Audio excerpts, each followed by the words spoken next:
Hello and welcome back to the NBA DFS Slate Breakdown for Monday, November 18th. We got an 8-game slate on FanDuel and 6 games on Draftkings. Once again, they are cutting out the late games, and we will dive right into it. I'm your host, Tyler Wiemann, at FlatTyler83 on your DFS sites. Now, let's dig in to what we got here. Please make sure to like, comment, and subscribe to our video. It helps us a ton just to improve our reach a little bit. Now, let's dive in. All right, starting with point guard, we'll get right into it. Our highest owned point guard is De'Aaron Fox. He's 9,500, 3.4 or 5-star alert score, 36% owned. Look, the thing with him is that there is no DeRozan, no Sabonis. Well, Sabonis is doubtful, and he has had a couple giant games. Went for 49 real points versus Utah. Game before that went for 60. Game before that had 29, but he's had 3 extremely good fantasy performances in a row, and now he's versus the Hawks. The issue here is that he likely does get Dyson Daniels' defense, as they're going to hide Trey and try to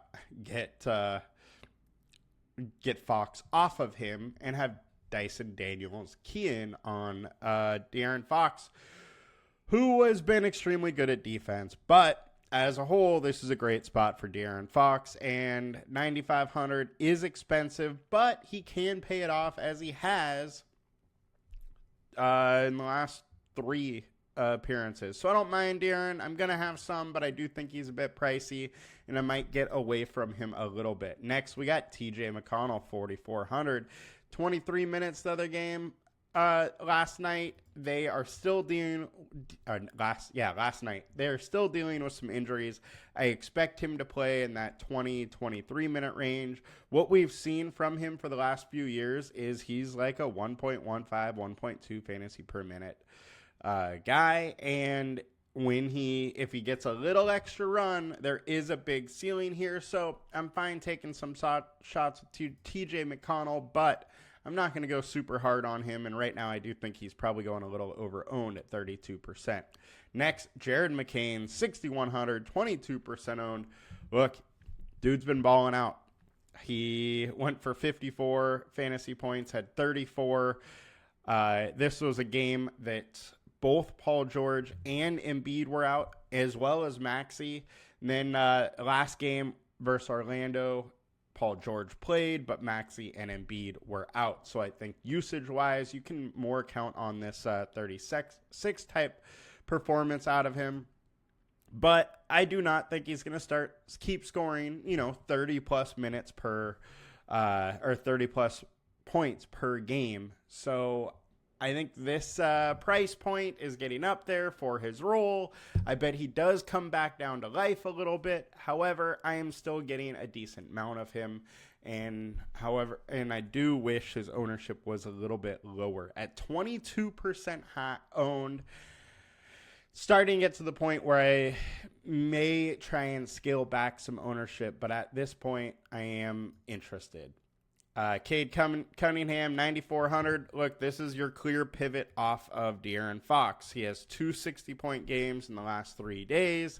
There's a clear path versus a Bulls team that's not very good. I don't mind pivoting off Cunningham to get to, pivoting off Fox to get to some Cunningham. It is a very interesting spot, high game total. He doesn't have to deal with Dyson Daniels' defense, so I think he's an interesting pivot. Next, we got Jaden Ivey, 6,600. Another guy that has had a couple good games lately and is in a good spot versus the Bulls. I'm fine having some Daniels and some Cunningham and some Ivy, but I'm not going to try and be pushing too much of the two of them together. Next, we got Jalen Suggs. So there's no Banchero. And since that, Franz Wagner has gone absolutely nuts. But Phoenix Suns for the last year and a half have been pretty bad versus guards. So I think this is an interesting spot to go with Jalen Suggs, who does have a path to being in a very good spot with a solid fantasy score. We saw him put a run of 40s together earlier this year. It's not out of the realm of possibility he could do it again in this matchup. Point guard on DraftKings, high owned TJ McConnell and Jared McCain with Cade Cunningham right there. Let's see, what is Fox priced? Oh, sorry, Fox is off. Yeah, because Fox is a late game. Both are fine. Fred VanVleet, I think, is an interesting pivot, as well as Jalen Suggs. 7K is getting a little more expensive for him, as he is a little bit cheaper on FanDuel, but I would still be fine going there. Next, shooting guard on FanDuel. We got Paul George. He's coming in 7,300 at 29% owned. His usage should be pretty high. He put up 54 the other night in 32 minutes. Last game, he went 36 minutes. His minutes should be up there. He's a full go now. I don't mind taking some Paul George at all. I'm probably going to be fairly high on him. After all, I mean, McCain is only 1K cheaper, and if I had to pick the two of them head-to-head, I would be taking Paul George. Devin Booker, 8,700, 26% owned. I'm fine having some D-Book. Once again, there's still no Bradley Beal, no Kevin Durant, so it is the Book show. He went for 60 last night. Can he come back with a big performance? Probably. 60, is a bit high, but when you really look at it, he is cheaper than De'Aaron Fox, still has that same ceiling, so kind of an interesting pivot off De'Aaron as well. Jared McCain popping up a little bit. Kevin Huerter coming in higher owned. He is 6K though, and I can't really trust the volume here. The one interesting thing is if Daniels is on Fox, then maybe Huerter does get opened up a little bit more versus Trae Young. So it is a little bit of an interesting spot if that is what happens.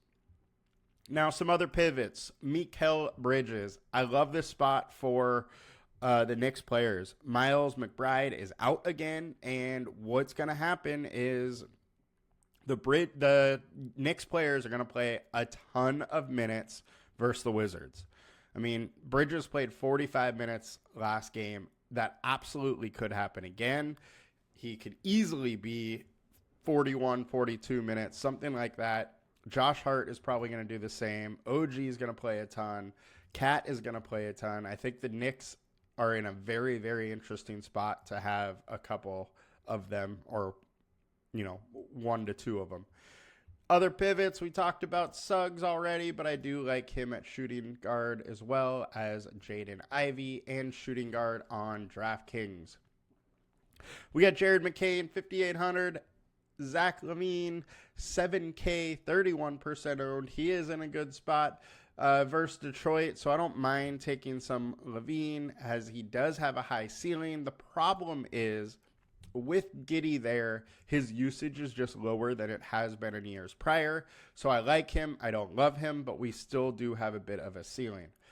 Josh Richardson, 3,700. Played 24 and 25 minutes the last couple games. There's no Scary Terry, and Jimmy Butler is back, though, so his minutes should probably stay around this 24, 25 minutes, but he is also working back from injury still, so maybe he can get a little extra run. 3,700, he's at least interesting.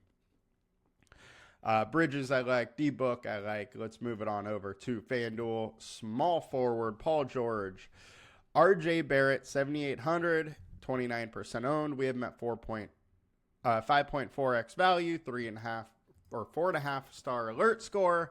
Very interested in RJ Barrett. As we've seen, he has a real solid ceiling in this spot where, they're missing pretty much all their starters but him and Podol. So very interested going back to RJ Barrett versus this Pacers team that at times isn't great at defenses, have been really struggling versus the power forward. So absolutely interested in some Barrett. Also, Franz Wagner.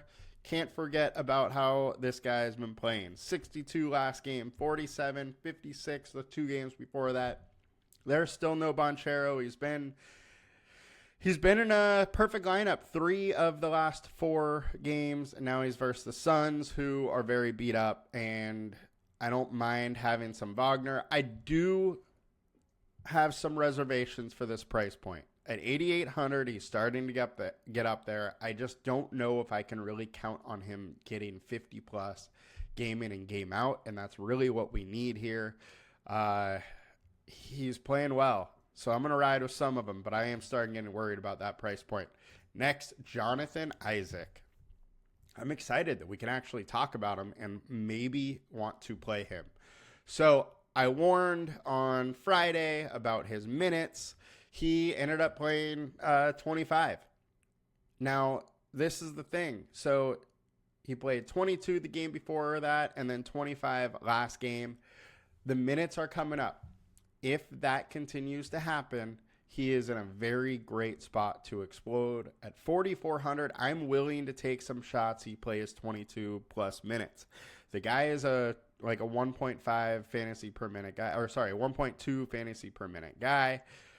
And I would love to get some of that coming off the bench. He should be a little lower owned than he is, but optimizers are going to push him in if people are projecting him for 22-ish minutes, just because he produces at such a good fantasy point per minute area. Now, I am absolutely interested in him at this, but if he gets too high owned, realize there is a very real chance he could come back to 17, 18 minutes, and then the play is totally different. There is a very fine line about how much he plays if he's worthy or not. If he's over, 22, 24 minutes, I love him. If he ends up being under, he's just not going to get there, or may get there but not have the ceiling to really matter.